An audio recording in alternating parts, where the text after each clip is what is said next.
తారుమాంత ప్రభావితం అయితే అవి చేసినాయండి ఖచ్చితంగా.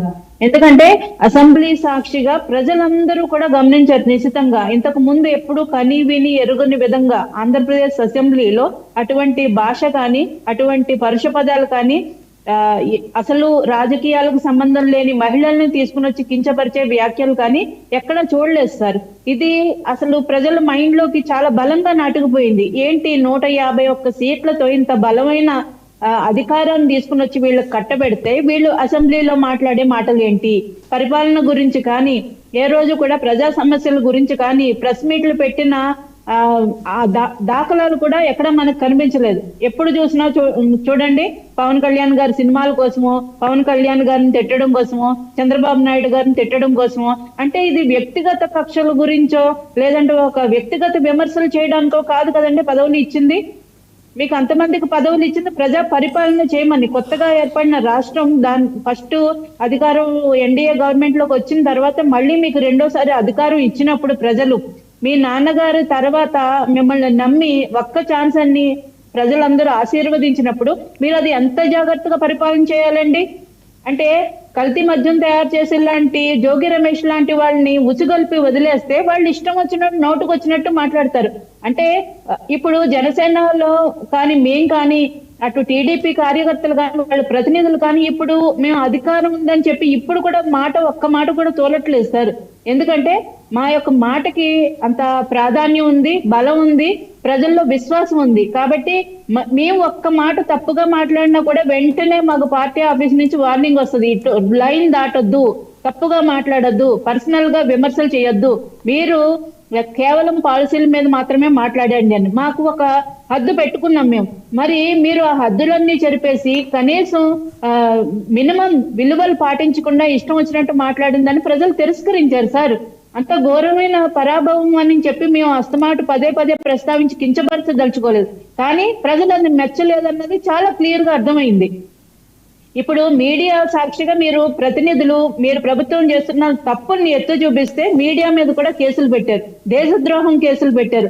ఒక పెద్ద ఆవిడ ఒక పోస్ట్ ఫార్వర్డ్ చేసిందని చెప్పి ఆవిడని తీసుకుని వెళ్ళి అర్ధరాత్రి జైల్లో బంధించారు. గోడలు దూకి రైతుల్ని ఈడ్చుకుని వెళ్ళి అరెస్టులు చేశారు.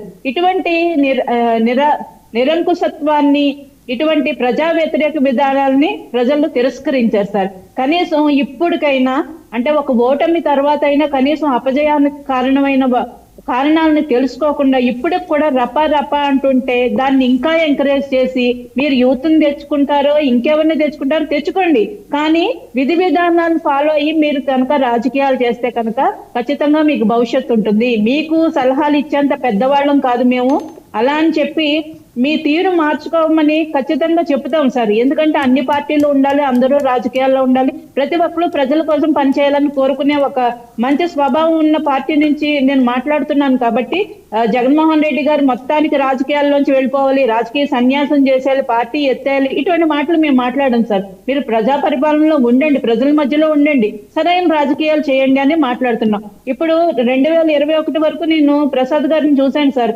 ఆయన ఒక బలమైన వాయిస్ ఉన్న వ్యక్తి, ఆయన అన్నిటి మీద అవగాహన ఉన్న వ్యక్తి. అటువంటి వ్యక్తులు తెలుగుదేశం తరపున మాటలు చూసాం.